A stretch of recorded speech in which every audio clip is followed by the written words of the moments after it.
Hi friends, పచ్చిమిర్చి టమాటా పచ్చడి ఎలా ప్రిపేర్ చేసుకోవాలో ఇప్పుడు చూద్దాం ఫ్రెండ్స్. నేనైతే పచ్చిమిర్చి టమాటాలు ఉల్లిపాయ కొత్తిమీర కరివేపాకు అయితే రెడీగా పెట్టుకున్నాను. ఒక సర్వలో ఆయిల్ వేసాను, అలాగే ఉల్లిపాయ వేసి తర్వాత పచ్చిమిర్చి వేసాను. ఇవి కొద్దిగా ఫ్రై అయిన తర్వాత టేస్ట్ అయితే చాలా బాగుంటుంది ఫ్రెండ్స్. మనం రోట్లో నూరడం ఒక టేస్టు, ఇలా చేసుకోవడం ఒక టేస్ట్ ఉంటుందన్నమాట. చూడండి, ఇవి కొద్దిగా ఫ్రై అయిన తర్వాత ఇప్పుడైతే టమాటాలు యాడ్ చేస్తున్నాను.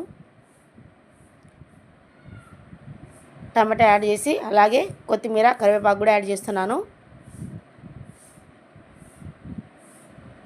ఇవి ఒకసారి కలుపుకొని తర్వాత వాటర్ అయితే యాడ్ చేస్తున్నాను. వాటర్ యాడ్ చేసిన తర్వాత ఒకసారి కలుపుకొని మళ్ళీ మూత పెట్టేద్దాం. మూత పెట్టేసి కలుపుకుంటూ మధ్య మధ్యలో బాగా ఉడికించుకోవాలి. చూడండి, ఇప్పుడైతే ఉడికిపోయింది. ఉడికిపోయిన తర్వాత రాక్ సాల్ట్ వేసి పప్పు గుత్తుంటుంది కదండి, దాంతో ఒకసారి అయితే ఎనుపుకోవాలి బాగా మెత్తగా అయ్యేటట్లు. ఒకసారి ఎనిపిన తర్వాత మళ్ళీ పల్లీల పొడి అయితే యాడ్ చేస్తున్నాను.